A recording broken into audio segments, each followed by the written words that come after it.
Amelia Earhart is probably the most famous missing person in human history.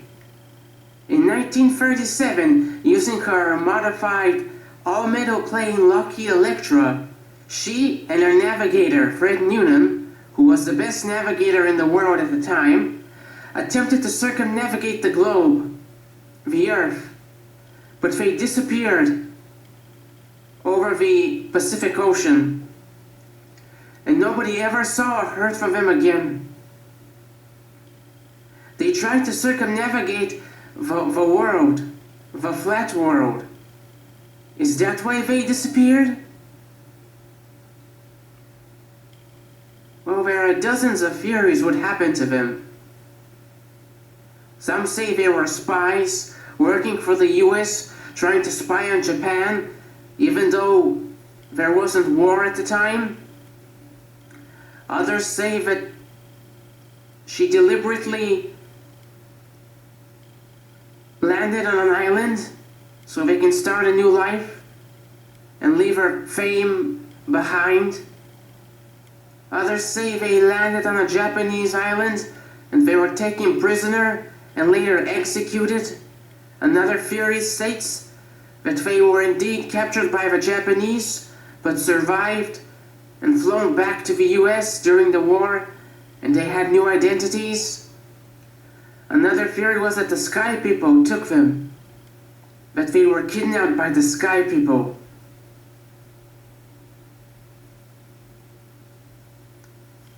However, I believe, I'm 99% certain, that since they were supposed to find an island called Howland Island, which is in the form of a shoe.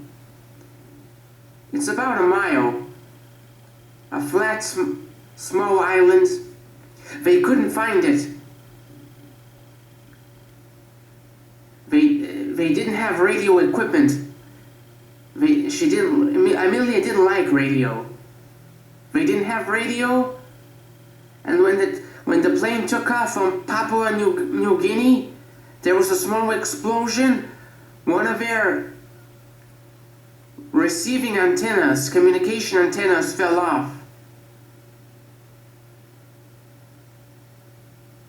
Which means that the other people who were navigating her on a ship near Howland Island, they could hear her, but she could not hear them.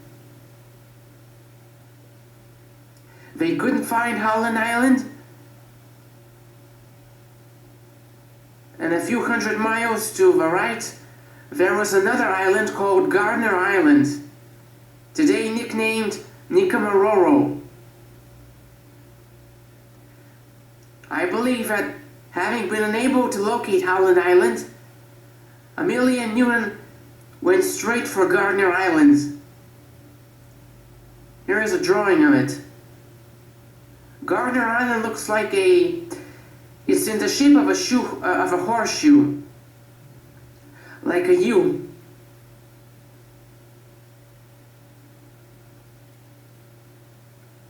There is a ship, a 10,000, 20,000 ton ship, crash landed on Gardner Island in 1928, 1929.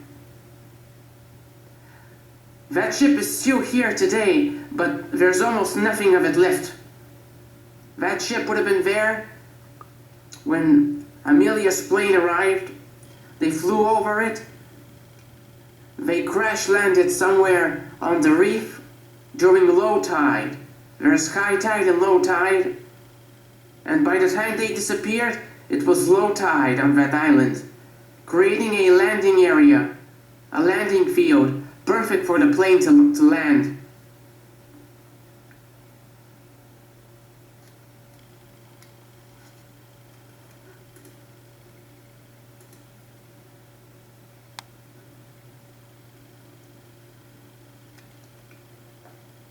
They landed in the water, and they were completely alone.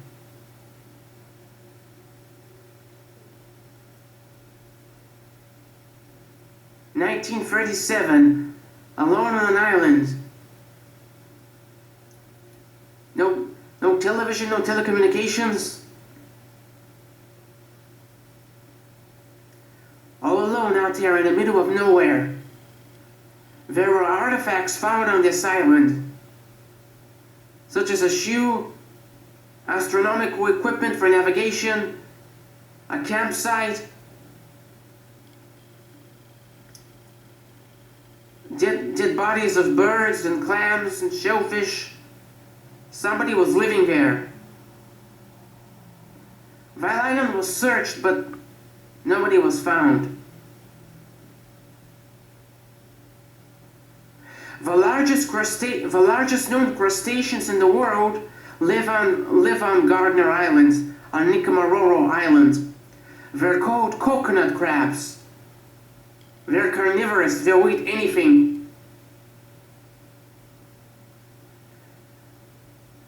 The idea was that Earhart and Noonan held on for as long as they could, but they were eventually eaten alive by these coconut crabs.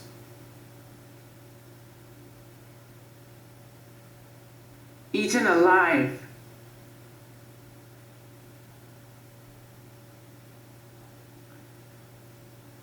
It's not quite sure what happened. I'm sure the Christian God knows. He sees everything from up there, from beyond the dome.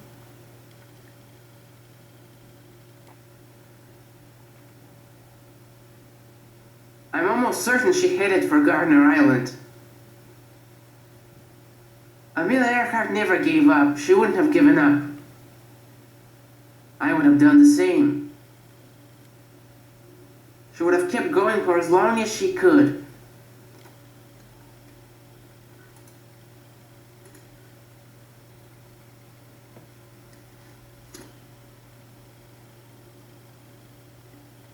They landed somewhere here, when the plane slowly got swept by the tide and submerged.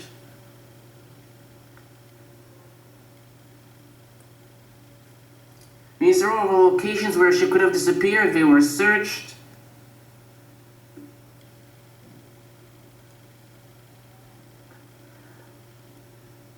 I'm almost certain they landed on that island.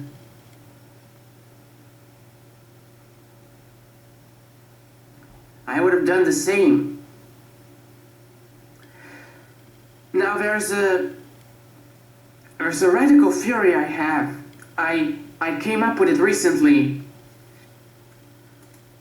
What if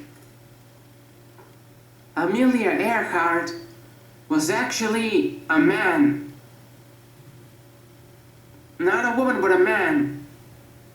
You see, the ultimate difference between a man and a woman is that a man has large shoulders and small hips, but a woman has small shoulders and large hips.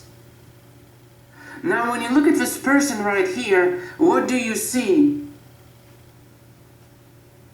Small shoulders and large hips? Or large shoulders and small hips?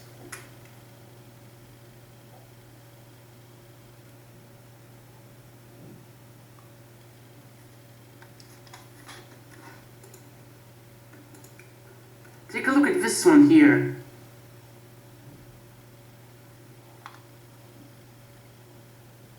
That's a very mannish face. Not exactly manly mannish, but boyish. There's a boyish aura, a young man aura, emanating from this face. It doesn't look like a young female aura. It looks like a young man aura. Look at the large forehead, the large pointy chin.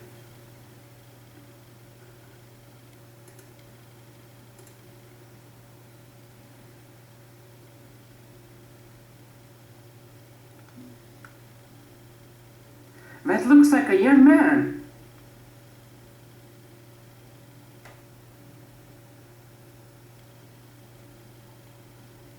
Now, I could be wrong about this, but the truth should be in the photos. at them long enough.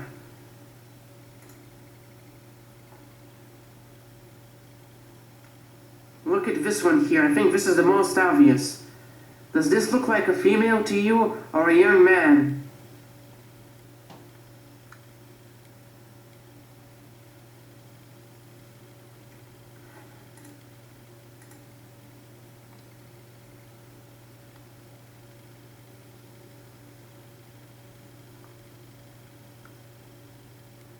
Look at that boyish face. Isn't that the face of a young man?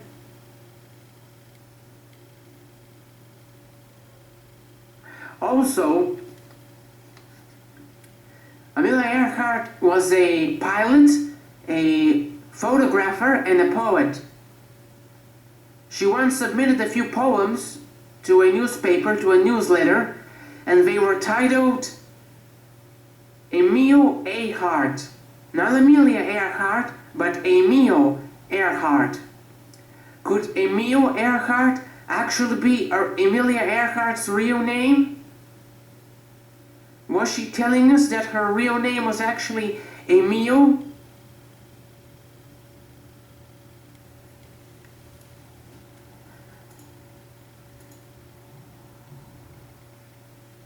How about this one?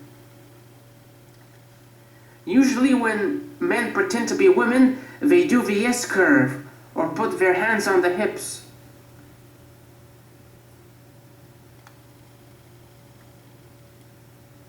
Isn't that a young man?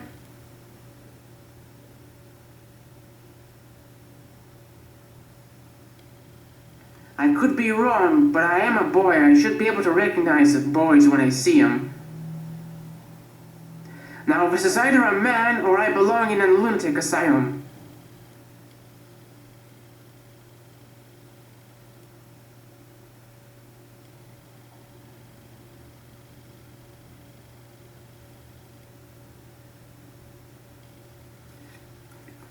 What about this one, an even more obvious one?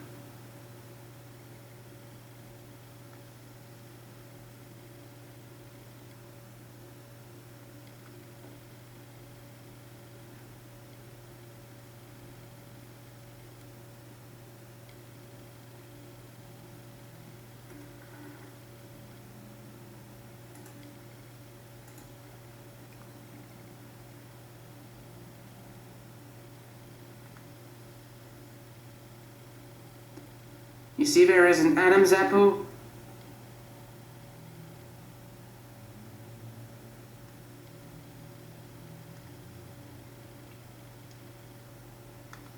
The shoulders seem wider than the hips.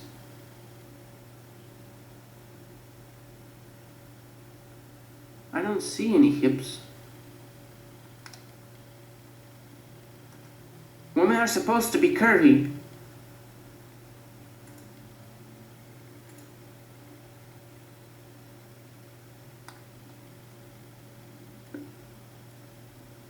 There's a colored one. This was his favorite car. And that's her plane.